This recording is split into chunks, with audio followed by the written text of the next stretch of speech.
m'accorder, je vais laisser la place à notre frère Jean Claveau. C'est lui qui nous apporte le message aujourd'hui. Et Jean, que le Seigneur soit avec toi, que sa grâce t'accompagne et que tu puisses nous partager ta vie à cœur.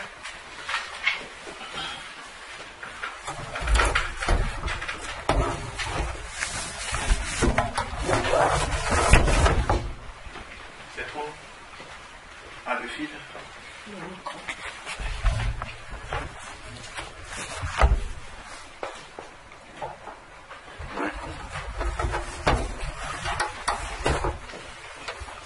Voilà, nous allons lire l'évangile de Jean au chapitre 4.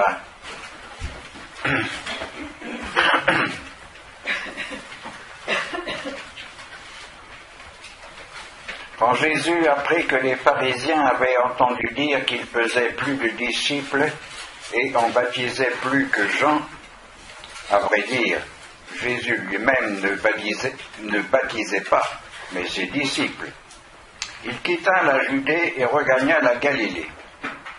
Or, il lui fallait traverser la Samarie. C'est ainsi qu'il parvint dans une ville de Samarie appelée Sychar, non loin de la terre donnée par Jacob à son fils Joseph, là même où se trouve le puits de Jacob. Fatigué du chemin, Jésus était assis tout simplement au bord du puits. C'était environ la 6e heure. Arrive une femme de Samarie pour puiser de l'eau. Jésus lui dit, « Donne-moi à boire. » Ses disciples, en effet, étaient allés à la ville pour acheter de quoi manger. Mais cette femme, cette Samaritaine, lui dit, « Comment, toi, un juif, tu me demandes à boire, à moi, une femme samaritaine ?» Les juifs, en effet, ne veulent rien avoir de commun avec les samaritains. Jésus lui répondit, « Si tu connaissais le don de Dieu, et qui est celui qui te dit « Donne-moi à boire », c'est toi qui aurais demandé, et il t'aurait donné de l'eau vive. La femme lui dit, « Seigneur, tu n'as même pas un seau, et le puits est profond. D'où la tiens-tu donc, cette eau vive? Serais-tu plus grand, toi, que notre père Jacob, qui nous a donné le puits, et qui lui-même y a bu, ainsi que ses fils et ses bêtes? » Jésus lui répondit, « Quiconque boit de cette eau aura encore soif. Mais celui qui boira de l'eau que je lui donnerai n'aura plus jamais soif.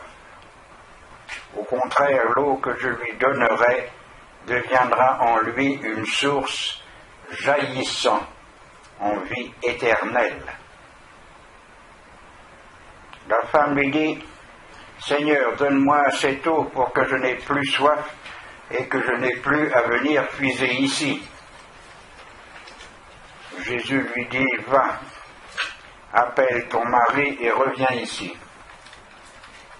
La femme lui répondit, « Je n'ai pas de mari. » Jésus lui dit, « Tu dis bien, je n'ai pas de mari.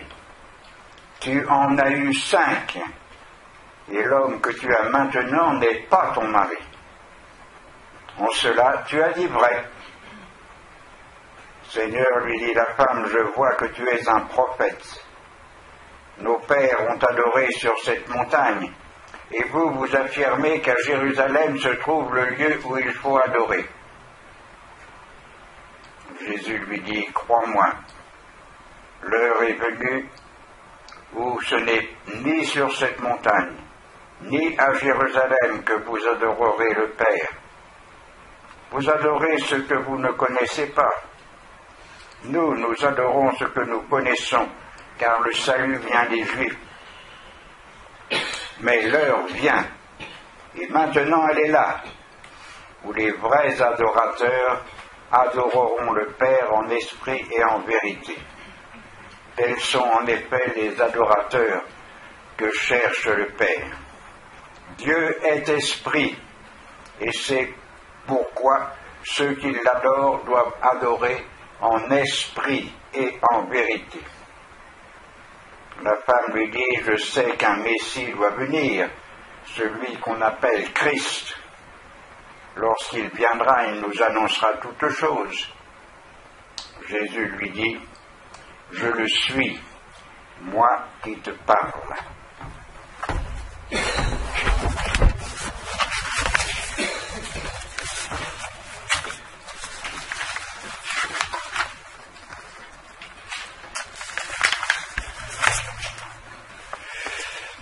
En général, quand deux étrangers se rencontrent, par hasard, ils n'échangent guère que des banalités. Cela évite le risque de malentendus ou de conflits. Mais après ce bref « donne-moi à boire », Jésus écarte les politesses d'usage et surprend la Samaritaine par ces paroles « Si tu connaissais le don de Dieu, et qui est celui qui te parle, c'est toi qui lui aurais demandé à boire. » Et c'est ainsi que commence un étrange dialogue, apparemment décousu et plein de quiproquos. Les deux interlocuteurs ne sont pas sur la même longueur d'onde. La femme est préoccupée de réalités pratiques. Elle a besoin d'eau pour son ménage. Jésus, lui, il emploie un langage symbolique. En outre, Jésus, il est juif, elle est samaritaine.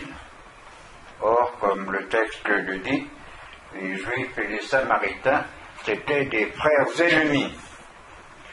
Ils ne se fréquentaient pas, ils ne se saluaient même pas. Et puis en plus, ce n'était pas dans les usages de ce temps qu'un homme s'adresse à une femme seule. Donc, tout concourt à faire avorter la rencontre. Et pourtant, c'est le contraire qui se produit. La femme finit par découvrir qui est celui qui parle et quel est le don de Dieu qu'il lui offre. Ce don, c'est ce qu'elle attend, ce qui peut satisfaire sa soif de vie, jusque-là toujours déçue. Ce récit, à mon avis, a une grande actualité, car beaucoup de gens aujourd'hui pensent qu'ils n'ont rien à attendre de Jésus. Ce qu'il leur offre ne les intéresse pas. Ils ont d'autres soucis, d'autres espoirs. Nos frères qui font de l'évangélisation seront d'accord avec moi pour dire qu'on a parfois l'impression qu'annoncer l'évangile, c'est comme si on offrait un verre d'eau à quelqu'un qui n'a pas soif. Mais l'histoire de la Samaritaine montre à quel point une vraie rencontre avec Jésus est possible, là où on l'attend le moins. Car les paroles de Jésus ne sont pas des banalités pieuses. Les paroles de Jésus, c'est une vraie bonne nouvelle, une force de libération pour des vies enfermées dans leurs déceptions, dans leurs échecs, dans leur deuil. Oui, les hommes et les femmes d'aujourd'hui, comme ceux d'autrefois, ils ont soif. Soif de bonheur, soif de liberté, soif de justice. Mais ils n'imaginent pas que Jésus puisse étancher cette soif.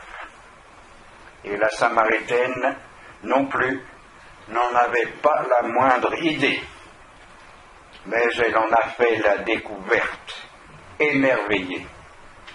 Et nous pouvons la faire aussi, car c'est à chacun de nous que Jésus déclare: si tu connaissais le don de Dieu et qui est celui qui te parle, tu lui aurais demandé toi-même et il t'aurait donné de l'eau vive.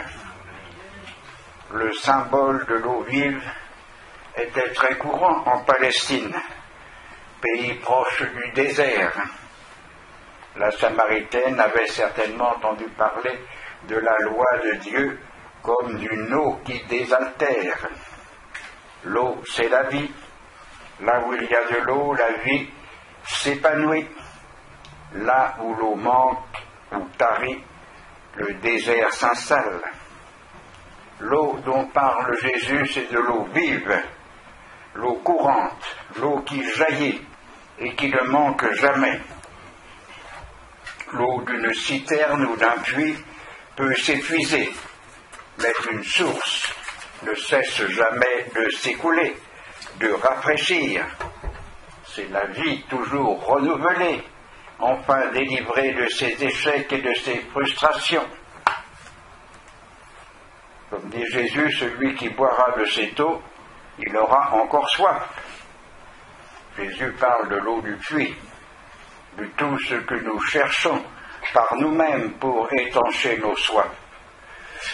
L'expérience humaine universelle, c'est que tout au long d'une vie, les espoirs et les déceptions, les efforts, les échecs, les deuils s'accumulent. Nous ne sommes jamais pleinement satisfaits. Plus notre attente a été vive, plus nous risquons d'être déçus. Nous croyons pouvoir étancher nos soifs par l'élévation de notre niveau de vie, mais le sentiment de frustration est plus vif que jamais. Et c'est pourquoi on voit beaucoup de gens se tourner vers les horoscopes ou les voyants et même certains mouvements religieux qu'on appelle des sectes. Il y a soif d'une vie qui est vraiment un sens, un autre sens que celui de produire pour consommer et consommer pour produire. Il y a une soif d'harmonie et de plénitude, une soif d'amour.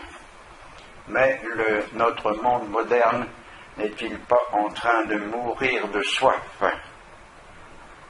C'était le cas de la Samaritaine. 5 paris. Et encore un autre qui n'est même pas son mari. Elle a beau avoir échoué, elle ne veut pas en rester là.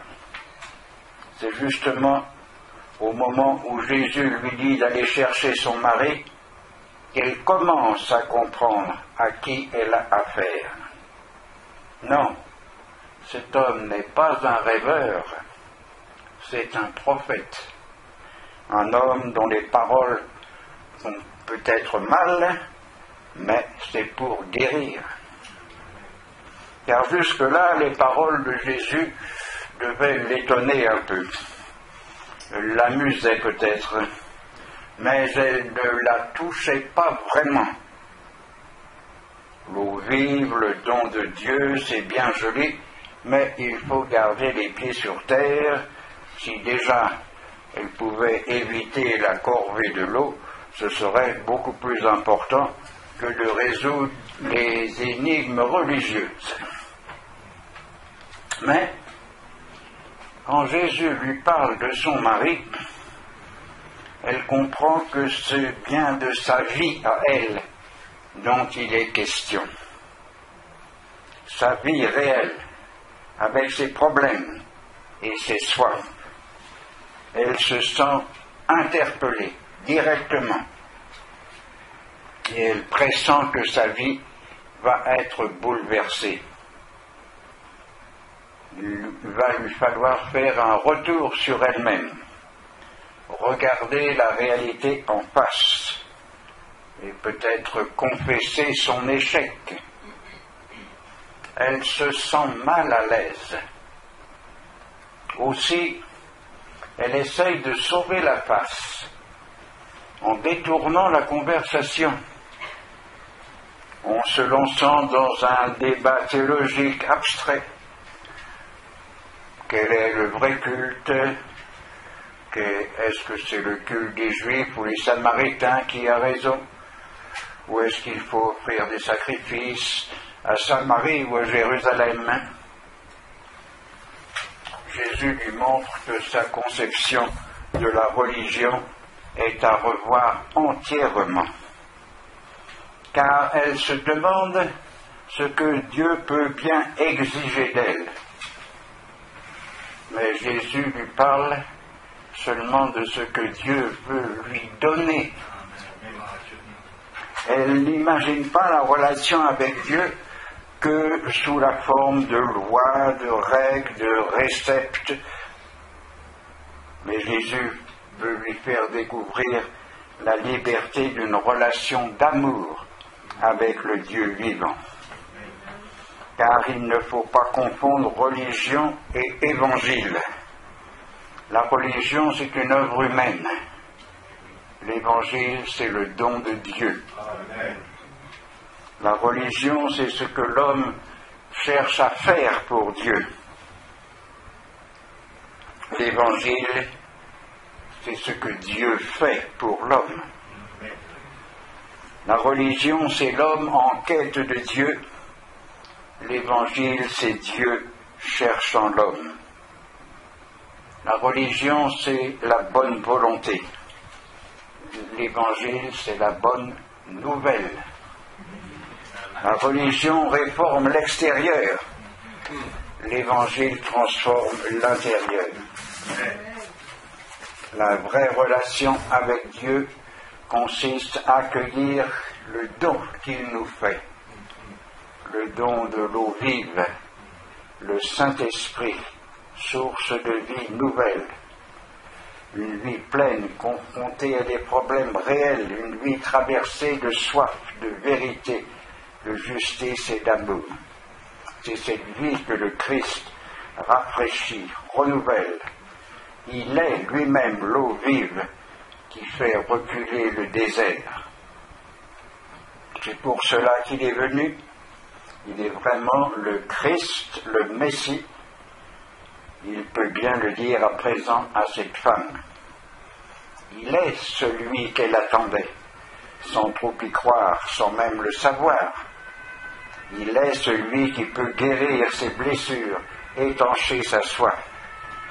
Il est celui que nous attendons tous, celui qui donne la vraie vie, comme une source donne son eau en abondance. Cette rencontre, nous pouvons la faire et la renouveler sans cesse, car Jésus est vivant et ne cesse jamais de nous offrir le don de Dieu, comme la Sainte Seine que nous avons prise tout à l'heure nous le rappelait. Le vrai don de Dieu, le don de sa vie. Un tel don ne peut être remis de côté, laissé de côté, remis à demain. C'est la seule réalité capable d'épancher nos soins, la seule source de vie nouvelle. Si tu connaissais le don de Dieu, et qui est celui qui te parle, tu lui aurais toi-même demandé, et il t'aurait donné de l'eau vive. C'est si simple de demander à boire. Je vous propose de chanter « J'ai soif de ta présence ». Merci beaucoup. Amen.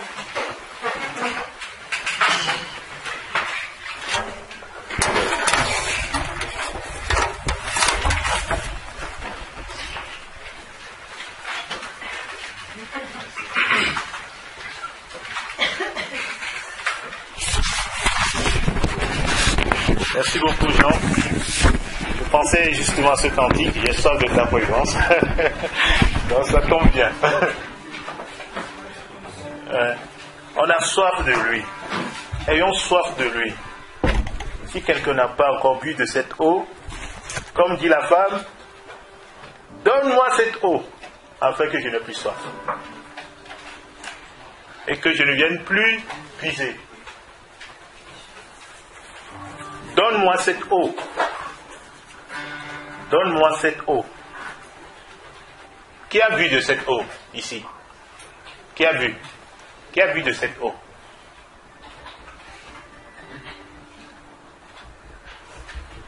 Ah, pratiquement tout le monde. Eh bien, c'est bien. Donc vous n'avez plus soif. Ouais. On va se lever, chanter ce cantique. J'ai soif de ta présence.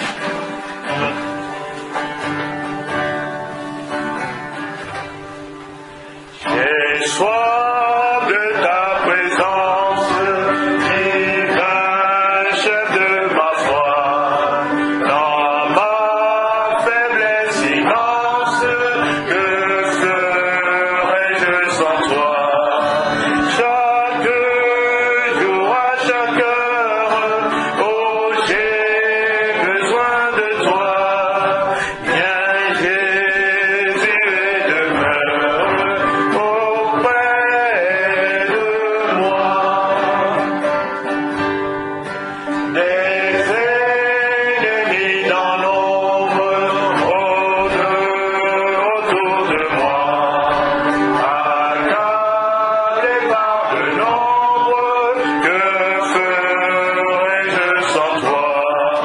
Chaque jour, à chaque heure, oh j'ai besoin de toi, viens Jésus et demeure auprès de moi.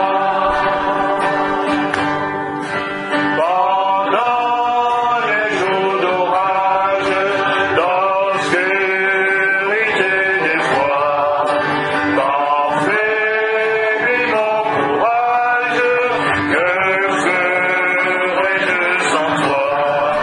Chaque jour, à chaque heure, oh j'ai besoin de toi, viens Jésus et demeure auprès de moi.